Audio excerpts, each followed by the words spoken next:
My mom abandoned me on my birthday to vacation with her new family, so I took back the house she stole. And what happened next no one saw coming. My dad passed away when I was 10. It sucked, obviously. He wasn't just a great dad but also my best friend. After he died, he left the house we lived in to me, along with some savings in a trust fund. My grandparents were in charge of the whole deal since I was a kid at the time. The house was meant to be mine legally when I turned 18, but until then, my mom had full access to it because, she was supposed to take care of me. Except, that didn't exactly go as planned. My mom remarried when I was 12, and things shifted big time. Her new husband, let's call him Steve, not his real name, came with 2 kids of his own.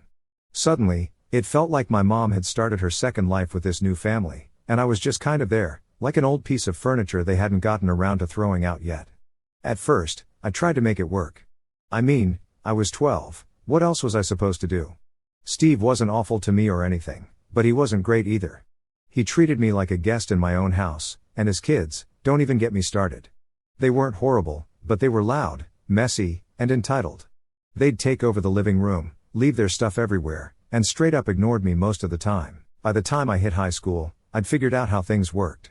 If I wanted anything done for me, I had to do it myself. My mom was too busy playing supermom to Steve's kids. My room was the only place I felt like I had any control, and even that started to change. Slowly but surely, Steve's kids' stuff started creeping in, old toys, random junk, even boxes of clothes.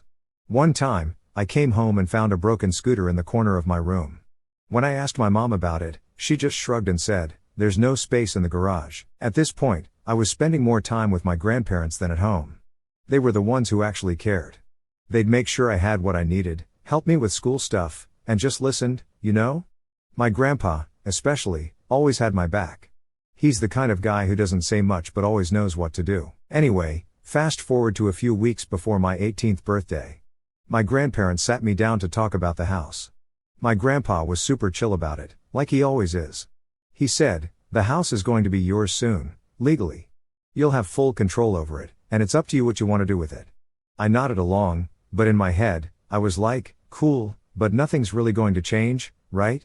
Man, I had no idea how wrong I was. So, it's the night before my birthday, and I was actually kind of excited. Turning 18 is a big deal. You can vote, you're technically an adult, and in my case, I'd finally own the house. It felt like the start of something new. I'd been imagining a decent birthday, nothing fancy, maybe a family dinner, maybe a cake, maybe some small gifts, just something to mark the day. But no, of course not. I'm sitting on the couch, scrolling on my phone, when my mom strolls in. She's holding a travel bag and has that casual, distracted look she always gets when she's not paying attention.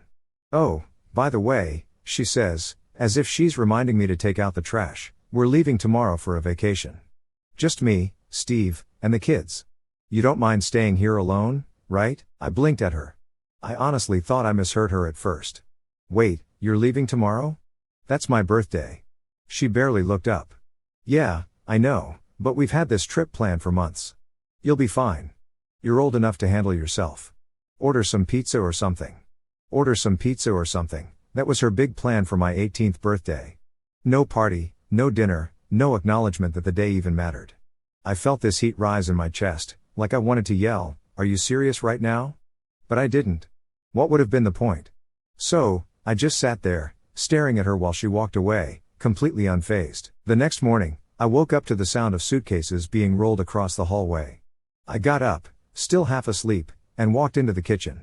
There they were, my mom, Steve, and the kids, all dressed up in their vacation clothes, looking like the picture-perfect family. My mom glanced at me as she poured herself a cup of coffee. "Oh, good, you're up. Don't forget to lock the door when we leave." I leaned against the counter, watching as they laughed and joked, completely ignoring me. "So, you're really just leaving?" I asked. I felt like I was holding back a tidal wave. Steve looked up from his phone and said, "Come on, man, you're 18. You don't need a babysitter. Besides, this trip's been on the calendar for weeks." I just stood there, gripping the counter so hard. My mom didn't even look at me when she said, "We'll be back in a week. There's food in the fridge." And then they simply left. I stood in the doorway and watched as they piled into the car, laughing and talking like they were headed to Disneyland or something. Nobody looked back. They just drove off, leaving me standing there in my pajamas, feeling like I'd been hit by a truck. I closed the door and locked it, like she told me to, and for a moment, I just stood there in the empty house. The silence was deafening.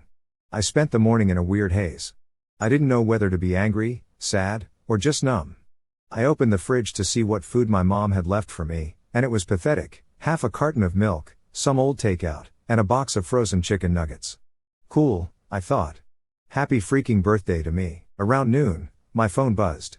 It was a text from my grandma: "Happy birthday, sweetheart. We'll be over soon. Love you." That text hit me like a lifeline. I don't know what I would have done without my grandparents. They showed up about an hour later with a cake, a bunch of balloons, and a gift bag. The second I opened the door, my grandma pulled me into a hug and said, "Happy birthday, my boy." My grandpa followed behind her with a proud smile and a wrapped gift under his arm. They didn't just save my birthday, they saved me. We spent the afternoon in the living room, eating cake and talking. They told me stories about my dad, how proud he'd be of me, and how much he loved me. It was the first time in forever that I felt like I actually mattered to someone. After we had cake, my grandpa handed me an envelope. "This is from the lawyer," he said. "It's official now. The house is yours." I opened it, and there it was, the paperwork that made me the legal owner of the house. My grandpa smiled and said, "This is your home now. You're in charge." For a second, I didn't know how to feel. On one hand, it felt good, like really good, to finally have something that was mine. On the other hand, it made me realize just how messed up things had gotten. This house had been my dad's gift to me, a place where I was supposed to feel safe and loved. Instead, it had turned into Steve's playground, where I was treated like an unwanted guest. My grandma must have noticed the look on my face because she put her hand on my shoulder and said, "You deserve to be happy here. If anyone makes you feel otherwise, remember you have the power to change that." Her words stuck with me, but I didn't know what to do with them just yet. That night, after my grandparents left, I was lying in bed, scrolling through Instagram, when I saw my mom's post. It was a picture of her, Steve, and the kids, all grinning in matching outfits at some fancy resort. I don't know why I clicked on the comments, but I did. It was full of stuff like, "What a beautiful family. And you're such an amazing mom." Not a single mention of me. They didn't see me as part of their family. I wasn't their son or their brother. I was just the guy who happened to live in their house. I didn't know what I was going to do yet, but one thing was clear: I wasn't going to keep living like this.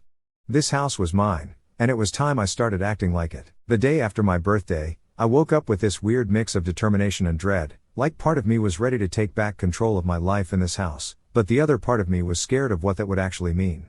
It's not like I'd ever stood up to my mom before, not really. Most of the time, I just kept my mouth shut because it was easier than dealing with the fallout. But after what happened on my birthday, I couldn't keep doing that. I wasn't just some kid who had to put up with their crap anymore. So, I decided to take a hard look at the state of things. Let me tell you, this house was a disaster. The living room was covered in their stuff: Steve's tools, the kids' toys, random junk they hadn't bothered to put away. The kitchen? Gross. But the worst part? My room. I opened the door, and it was like stepping into a storage unit. Boxes everywhere. My desk, the one place I used to sit and do my homework or just chill, was buried under stacks of papers and old magazines. My bed was pushed to the corner, almost like an afterthought, while the rest of the space was taken over by their junk. I stood there for a minute, just staring at the mess, and I felt something snap inside me. This wasn't a home anymore, it was a dumping ground, and I was done letting them treat it like one. I called my grandparents that afternoon to tell them what was going on. "You've been patient long enough," my grandpa said. "If you want them out, you have every legal right. We'll back you up." Hearing him say that gave me a boost of confidence. I mean, I'd always known the house was legally mine, but having my grandpa, the guy who's always been the backbone of our family, say it out loud made it feel real. Still, I knew this wasn't going to be easy. My mom wasn't just going to pack up and leave because I asked nicely. I needed a plan. My grandparents helped me go through all the paperwork from my dad's estate, just to make sure there wouldn't be any legal surprises. The lawyer confirmed what we already knew: the house was mine, and my mom had no claim to it. If I wanted to, I could issue a formal eviction notice and make them leave. But even with all that on my side, the thought of confronting her made me anxious. "You're doing the right thing," my grandma said. "You deserve to live in a place where you feel respected and cared for. Don't let anyone take that away from you, not even your mother." Over the next few days, I started preparing for what I knew was going to be a battle. I cleaned up as much of the house as I could, partly because I needed something to focus on and partly because I wanted to remind myself that this was my space. I packed up all the junk they'd left in my room and stacked it in the hallway. I cleared off my desk, rearranged my bed, and put up a couple of photos of my dad that I'd found in an old box. It felt good, like I was reclaiming a little piece of what had been taken from me. But as much as I tried to focus on the positives, I couldn't shake the anxiety. What if my mom refused to leave? What if Steve got involved and made things even worse? I'd seen how they ganged up on me before, turning every argument into some twisted blame game where I was always the bad guy. Still, I knew I couldn't back down. The breaking point came a week later when they got back from their vacation. I was in the living room when the front door opened, and they all walked in, dragging their suitcases behind them. My mom glanced at me and said, "Hey," like she hadn't just abandoned me on my birthday. Steve was cracking some joke about how expensive the trip had been, and the kids were already arguing over who got to play on the TV first. I just sat there, watching them act like nothing had happened. They just didn't care, not about me, not about the house, not about anything except themselves. That night, I finally decided I couldn't wait any longer. I walked into the kitchen, where my mom was scrolling on her phone. "We need to talk," I said. She looked up, barely interested. "What's up?" I tried to sound serious. "I want you and your family to move out." Her head snapped up, and for a second, she just stared at me, like I'd grown a second head. "What are you talking about?" she said. "This is my house now," I said, trying to keep my voice steady. "Legally, it belongs to me, and I'm done being treated like a guest in my own home." "I want you to leave," she laughed, like I'd just told her the dumbest joke she'd ever heard. "You can't do anything. You're just a kid. You can't kick us out. This is our home." "No," I said, my voice sharper now. "It's not. It's mine. Dad left it to me, and I have the paperwork to prove it." That's when Steve walked in. "What's going on?" he asked, looking between me and my mom. "He's trying to kick us out," she said. Steve crossed his arms and smirked. "Good luck with that, buddy. You're not going to make it on your own anyway." He pissed me off, but I tried to keep my cool. "This isn't about you," I said. "It's about me finally taking back what's mine. You have 30 days to pack up and leave. After that, I'll have no problem getting the lawyer involved." My mom stood up, her face red with anger. "You're being ridiculous," she said. "We've lived here for years. Where are we supposed to go?" "That's not my problem," I said, my voice cold now. "You've had years to figure it out. Instead, you treated me like I didn't exist. Now I'm done." What followed was a shouting match I'll never forget. My mom called me ungrateful, selfish, every name in the book. Steve jumped in too, accusing me of being a spoiled brat who didn't appreciate everything they'd done for me. Then she stormed upstairs, slamming doors and yelling loud enough for the neighbors to hear. Steve hung around, pacing the living room like he was trying to intimidate me, muttering things like, "This kid has no idea what he's doing." But I didn't back down. I went to my room, shut the door, and sat on my bed, shaking from all the adrenaline. I kept telling myself I did the right thing, but it was hard not to feel overwhelmed. This wasn't some minor argument. I just stood up to my own mom and told her to pack up and leave. The next morning, the tension was thick. My mom wouldn't even look at me. Steve kept shooting me these smug little looks, like he thought I'd cave any second. The kids, who probably didn't understand what was going on, just ran around the house like usual, leaving their toys and snacks everywhere. By the time my grandparents showed up, I was about ready to lose it. My grandpa came in first, his face calm but serious, followed by my grandma, who looked like she was ready to fight someone. My mom was in the kitchen, pretending to ignore them, but I saw her glance up when my grandpa walked in. "We're here to make sure this goes smoothly," my grandpa said, setting his briefcase on the counter. "Where's Steve?" Steve came in from the living room, his usual cocky grin plastered on his face. "Ah, so the cavalry's here. What's this about?" "This is about the eviction notice," my grandpa said, pulling out a stack of papers. "Legally, this house belongs to my grandson, and you and your family have 30 days to leave. This document makes it official." Steve's grin disappeared real quick. He grabbed the paper and skimmed it, his face turning redder with every word. "You can't be serious," he said, throwing the paper back on the counter. "This is ridiculous." "It's the law," my grandpa said firmly. That's when my mom finally spoke up. "You really want to do this?" she said, glaring at me. "You're going to throw your own mother out of her home? What kind of son are you?" The guilt hit me hard, but I refused to let it show. "It's not your home," I said quietly. "It never was. It was Dad's, and now it's mine.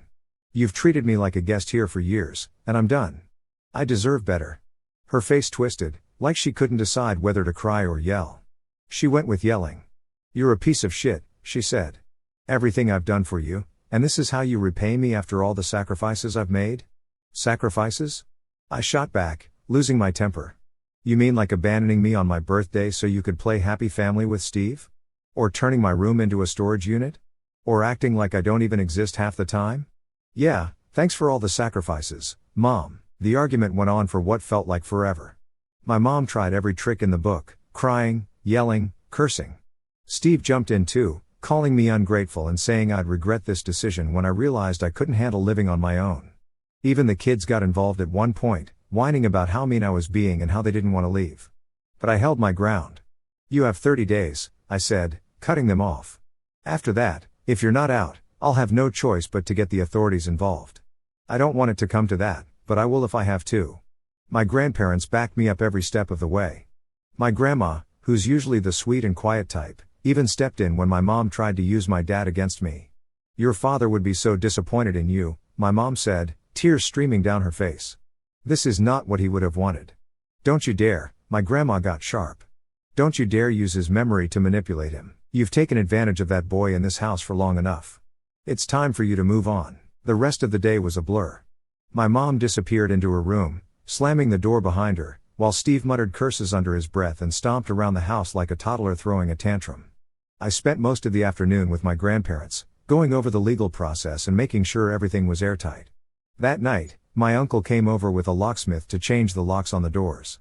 My mom didn't even come out of her room to stop him, but Steve stood in the doorway, watching like he wanted to pick a fight. "You really think this is going to work?" he said, crossing his arms. "You're just a kid. You don't know what you're getting into." "Maybe not," I said, meeting his glare. "But I know one thing. I'm not going to let you treat me like crap in my own house anymore." Over the next few weeks, things got even uglier. My mom and Steve refused to pack up their stuff, clearly hoping I'd back down. Instead, they started making life as miserable as possible.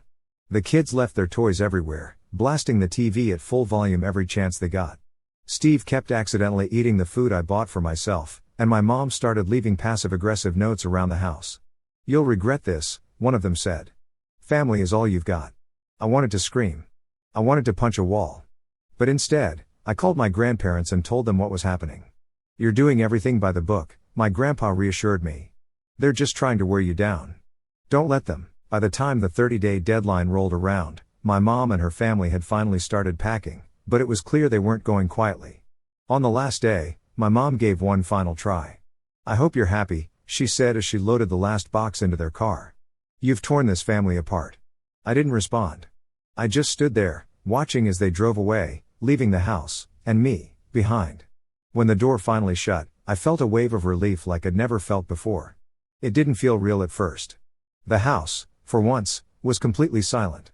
I just stood there for a few minutes, letting it sink in. My grandparents came over not long after they left. My grandma pulled me into a hug the second she walked in. "You did it," she said, her voice full of pride. My grandpa nodded behind her. "We're proud of you, kid," he said. "Standing up for yourself isn't easy, but you did the right thing." We spent the rest of the day cleaning the house from top to bottom until we got everything back to its place. The first week after they left was peaceful, but it didn't last long. My mom wasn't the kind of person to let things go quietly. She started calling and texting me constantly, alternating between curses and outright threats, like, "Don't think I won't take you to court over this." At first, I ignored her, but the texts kept coming, and the things she said started to get under my skin. I wasn't doing anything wrong, I knew that. The house was legally mine, and I had every right to reclaim it. But still, the way she talked made me second-guess myself. I called my grandparents to tell them what was going on, and they immediately stepped in to help. My grandpa got in touch with a lawyer who handled my dad's estate, and we went over everything again to make sure we were on solid ground. "You're doing everything by the book," the lawyer reassured me. "She doesn't have a leg to stand on." That gave me some peace of mind, but the stress was still there. My mom wasn't just trying to get to me, she was also dragging the rest of the family into it. She started spreading rumors among my extended relatives, painting me as some heartless, ungrateful son who had thrown his own mother out onto the street. At first, I didn't even know what was happening. I started getting random texts and calls from aunts and cousins I hadn't talked to in years, all of them asking me what was going on. So, I sat down with my grandparents and some of my closer relatives to explain everything. I told them about the neglect, the clutter, the way she abandoned me on my birthday. I even showed them the legal paperwork proving the house was mine. My uncle, who's always been blunt, didn't hold back. "She's been using you in this house for years," he said. "It's about time someone stood up to her." Word started spreading, and eventually, the tide turned. Some relatives still believed my mom's version of events, but the ones who mattered most had my back. My uncle even confronted her at a family gathering, calling her out for the way she treated me. "You abandoned him on his birthday," he said, loud enough for everyone to hear, "and now you're playing the victim? Give me a break." Not long after that, my mom showed up at the house unannounced. She banged on the door like she was trying to break it down. When I opened it, she launched into a full-blown rant. "Let me in," she yelled. "This is my home too. Where are we supposed to go?"